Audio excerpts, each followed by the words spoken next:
महायुद्ध की आग हर दिन तेज हो रही है। ट्रंप ने ठान लिया है कि जब तक तेहरान सरेंडर नहीं करेगा उस पर बारूदी बरसाती रहेगी। इस बार ट्रंप ने ईरान में इंफ्रास्ट्रक्चर को टारगेट किया है। अमेरिका एयर स्ट्राइक में ईरान का सबसे बड़ा ब्रिज दो हिस्सों में बंट गया। इस स्ट्राइक के साथ ईरान और अमेरिका ने जंग को धार दे दी है। देखिए,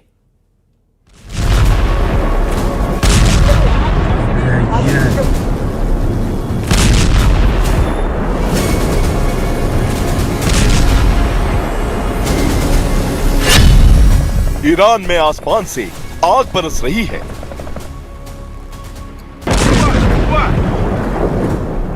सैन्य ठिकाने खाक में मिल रहे हैं।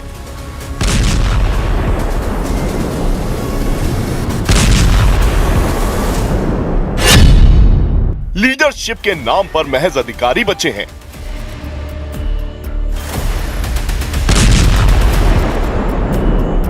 इजराइल पर लगातार हमले और अमेरिकी अड्डों को तबाह किए जाने से बौखलाए ट्रंप के टारगेट पर है ईरान का इंफ्रास्ट्रक्चर।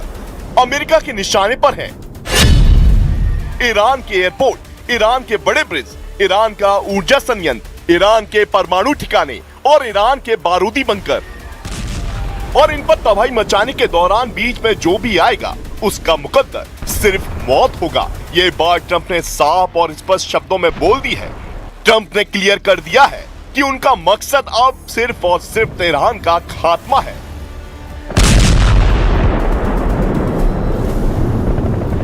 अमेरिकी सेना ने इस बार ईरान में एक हाईवे ब्रिज को निशाना बनाया है। अमेरिका के इस अटैक के बाद दोनों देशों के बीच तनाव और बढ़ गया है। ये हमला B1 पुल पर हुआ जो तेहरान को करज से जोड़ता है। अमेरिकी सेना के मुताबिक ये ब्रिज ईरान के लिए उसके हथियारों को आगे भेजने का सबसे जरूरी रास्ता था। इस रास्ते से ईरान अपनी मिसाइल और ड्रोन को सैन्य अड्डों तक पहुंचाता था, जहां से अमेरिकी ठिकानों इजरायली सेना के अड्डों को टारगेट किया जाता था। ब्रिज पर अटैक के बाद ट्रंप ने अपने सोशल मीडिया प्लेटफॉर्म पर लिखा कि हमारी सेना जो दुनिया की सबसे महान और सबसे शक्तिशाली सेना है। अमेरिकी सेना ने ईरान में बचे कुछ अवशेषों को नष्ट करना अभी शुरू भी नहीं किया है। अभी पहले पुल फिर बिजली संयंत्र को निशाना बनाया जा रहा है। नए शासन के नेतृत्व को पता है कि क्या करना है और वो तेजी से कर रहा है। मतलब साफ है कि ईरान की जमीन पर, उसके इलाकों में उसकी लीडरशिप के खात्मे के साथ अमेरिका और इजराइल की सेना मिलकर ग्राउंड ऑपरेशन की प्लानिंग कर रही है। और ये बात ईरान भी अच्छे से समझ रहा है, इसलिए वो धमकी दे रहा है कि अमेरिका अगर ऐसा इरादा रखता है तो अंजाम के बारे में भी एक बार अच्छे से सोच ले। उधर अब्बास अरागची ने भी ईरानी ब्रिज को तबाह करने पर अमेरिका और इजराइल पर जुबानी तीर दागे। उन्होंने सोशल मीडिया पर लिखा, नागरिक ढांचे पर हमले से ईरान नहीं झुकेगा, बल्कि इससे अमेरिका की साख को ही नुकसान होगा। अधूरे पुल को तोड़ने से ईरान सरेंडर को मजबूर नहीं होगा। हर पुल और इमारत पहले से कहीं ज्यादा मजबूत होकर दोबारा बनाई जाएगी। ईरान में सबसे बड़े ब्रिज को टारगेट करने के बाद आसपास के इलाकों में बिजली संकट गहरा गया है। ईरान का दावा है कि जिस ब्रिज को अमेरिका ने टारगेट किया वो अभी चालू तक नहीं था। B1 ब्रिज पर हुए इस हमले में 8 लोगों की मौत हुई और 95 लोग घायल हुए, जिनमें नवरोज के मौके पर बाहर मौजूद आम नागरिक भी शामिल थे। इससे पहले इजराइल ने भी दक्षिण लेबनान में ऐसी ही कार्रवाई को अंजाम दिया था। टायर शहर को लितानी नदी के पार के इलाकों से जोड़ने वाले ब्रिज को इजराइल की वायुसेना ने एयर स्ट्राइक में उड़ा दिया था। ये पुल लेबनान में लितानी नदी और जरारी नदी के इलाकों को जोड़ने का इकलौता रास्ता था, जिसके टूटने से हिजबुल्लाह को गहरी चोट पहुंची थी।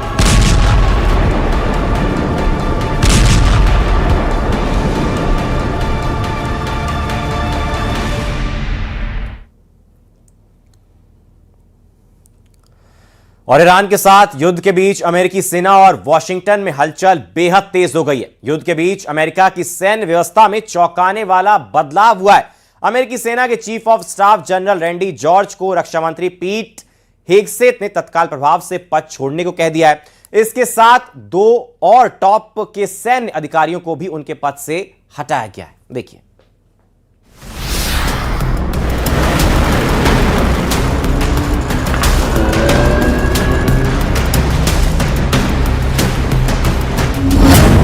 ईरान में जंग, ट्रंप की सेना में हड़कंप।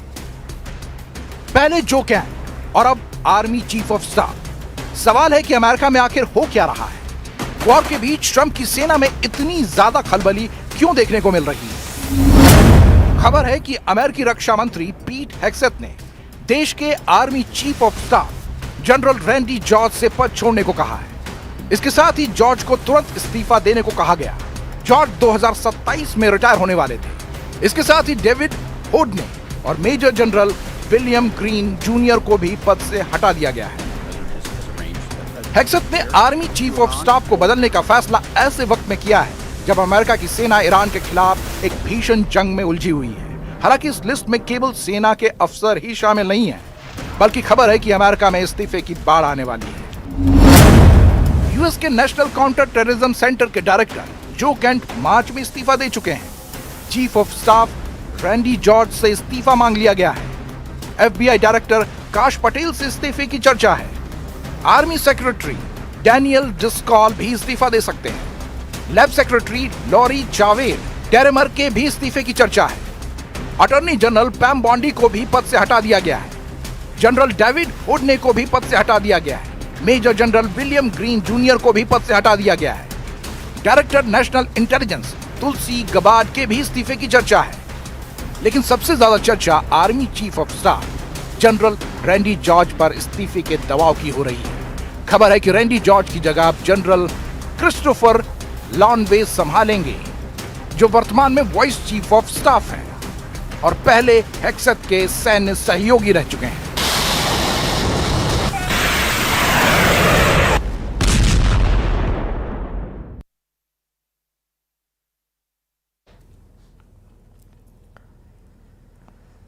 और ईरान के सबसे बड़े कमांडर ने साफ कर दिया है कि अमेरिका ने ग्राउंड ऑपरेशन शुरू किया तो उसके एक एक फौजी को चुन चुन कर मारा जाएगा। जबकि डोनाल्ड ट्रंप ने कहा है कि वो अगले 3 हफ्तों में ईरान को पाषाण काल में पहुंचाने वाली बमबारी करने जा रहे हैं।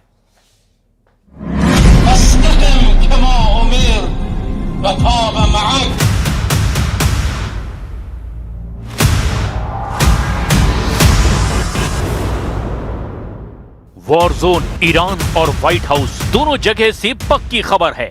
ईरान के खिलाफ ग्राउंड ऑपरेशन होगा, बराबर होगा। ईरान की जमीन पर उतरेंगे अमेरिका के कमांडो।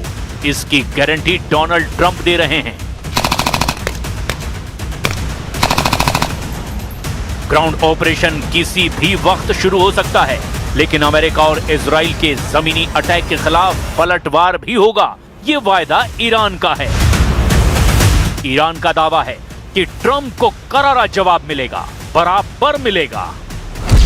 ईरान के आर्मी चीफ ने कह दिया है कि अमेरिका या इजराइल का एक भी सैनिक जिंदा ना बच पाए, उसे मार दिया जाए। ईरान के कमांडर इन चीफ अमीर हातमी ने कहा कि किसी को कैदी ना बनाया जाए, मौके पर ही खत्म कर दिया जाए। ईरान के सेना अध्यक्ष का ऑर्डर बिल्कुल साफ है, पहले पलटवार में ही दुश्मन को पता चल जाए कि ईरान पर कब्जा करना नामुमकिन है।